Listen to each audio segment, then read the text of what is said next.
सुनो, अब सुनना पड़ेगा। एक भी मान्यवर सरकारी विधेयक पर चर्चा में हिस्सा नहीं लिया है।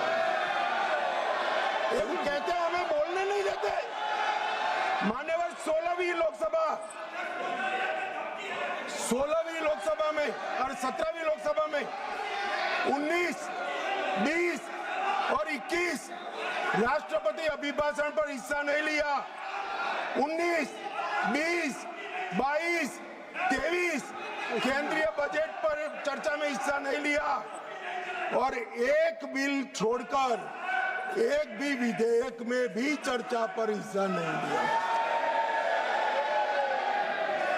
18वीं लोकसभा 25 में केंद्रीय बजट पर की चर्चा में भाग नहीं लिया और मान्यवर उनकी पार्टी 4 दशक के बाद हम सब अफसोस कर रहे हैं ऐसा प्रस्ताव लेकर आई है। ये स्पीकर साहब की निष्ठा पर सवाल करने वाला जो प्रस्ताव रखा है उस पर भी उन्होंने हिस्सा नहीं लिया। अब ये कहते हैं हमें बोलने नहीं देते हैं। मेरा कहना है कि वो बोलना नहीं चाहते। मान्यवर कई सारे ऐसे विधेयक हैं, बहुत महत्वपूर्ण युगांतकारी विधेयक है। भूमि अधिग्रहण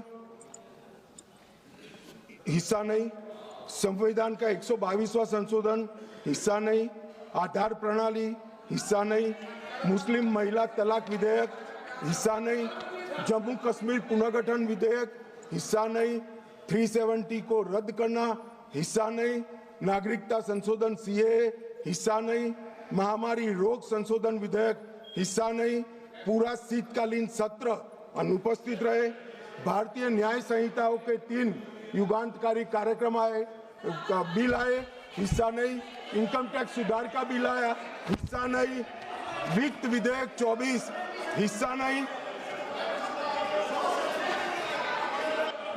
वक्फ संशोधन बिल हिस्सा नहीं, वंदे मातरम 150 साल की चर्चा हिस्सा नहीं और कैप्टन शुभांशु शुक्ला पर अभिनंदन प्रस्ताव में भी हिस्सा नहीं।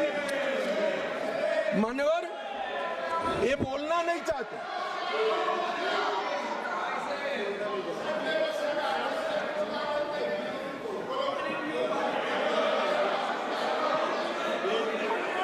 आप बैठ जाए दादा, ममता दीदी टिकट काट देगी, बैठ जाओ। बैठ जाओ, सब बैठ जाओ। मान्यवर अब मैं